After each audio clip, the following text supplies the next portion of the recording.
Norman McLaren, the great 20th century pioneer of animation technique, once said, "Animation is not the art of drawings that move, but the art of movements that are drawn. What happens between each frame is more important than what exists on each frame." What did he mean? Well, for an object to appear in motion, it necessarily has to change in position over time. If time passes and no change in position occurs, the object will appear to be still.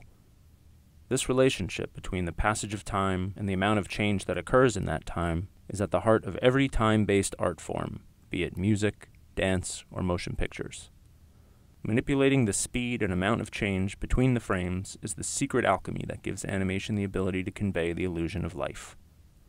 In animation, there are two fundamental principles we use to do this: timing and spacing.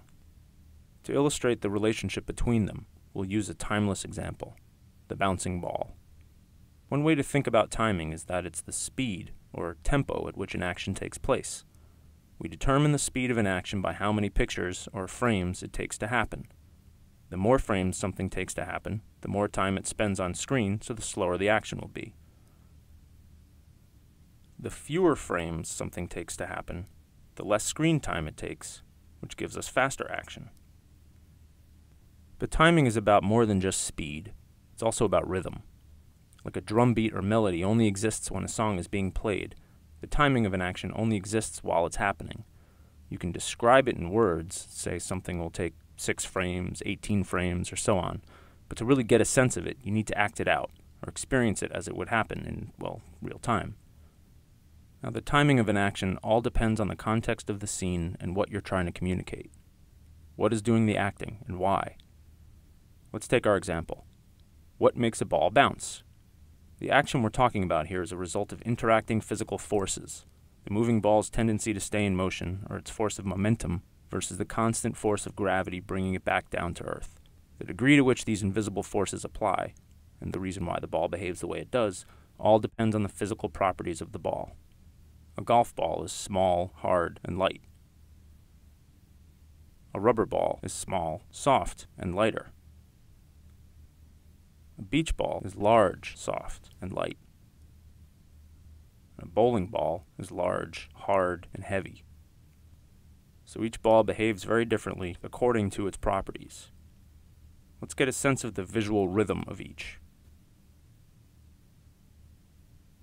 Each ball plays its own beat and tells us something about itself in the time it takes to travel across the screen.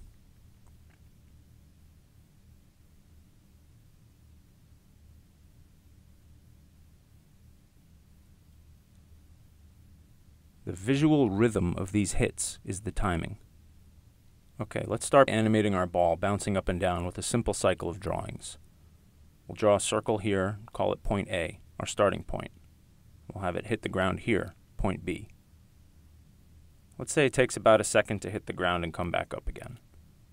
This is our timing. Our spacing is where we position the circle in the frames between point A and B. If we were to move our ball in evenly spaced increments, we'd get something like this.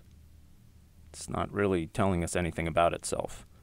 Is it a bouncing ball or a circle on an elevator? Let's look at our footage again and think about what's going on as each ball bounces. Following each impact with the ground, the ball's upward momentum is eventually overcome by gravity. This happens at the peak of each arc. As things change direction, the motion is slowest.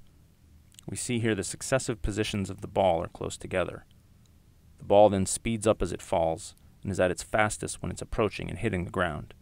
We can see here each position is further apart. The change in position between frames is the spacing. The smaller the change, the slower the action will appear.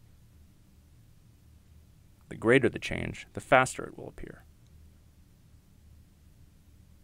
For an action to decelerate, each change in position must be less than the change before it. Likewise, for an action to speed up or accelerate, each successive change must be greater. Let's change the mechanical spacing of our animated bounce to reflect what we observed in the footage. Slow at the top, fast when it's hitting the ground. Simply by adjusting the spacing, we've succeeded in suggesting the forces of momentum and gravity at play and achieved a much more realistic motion. Same timing, but different spacing gives us vastly different results. And in reality, as a ball bounces, the physics of gravity eventually defeat the tendency of the ball to stay in motion. You can see this here in the decreasing height of each successive bounce. However, again, this decrease varies according to the properties of the ball.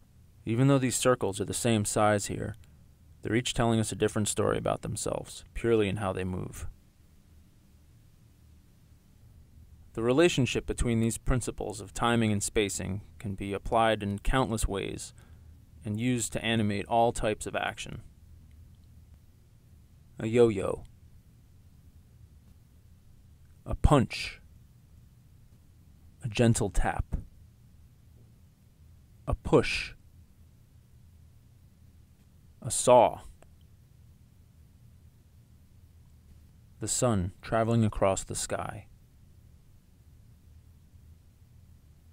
A pendulum. Animation is a time-based art form.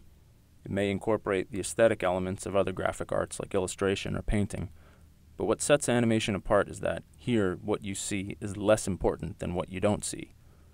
An object's superficial appearance only tells us so much about itself. It's only when it's in motion that we really understand its nature.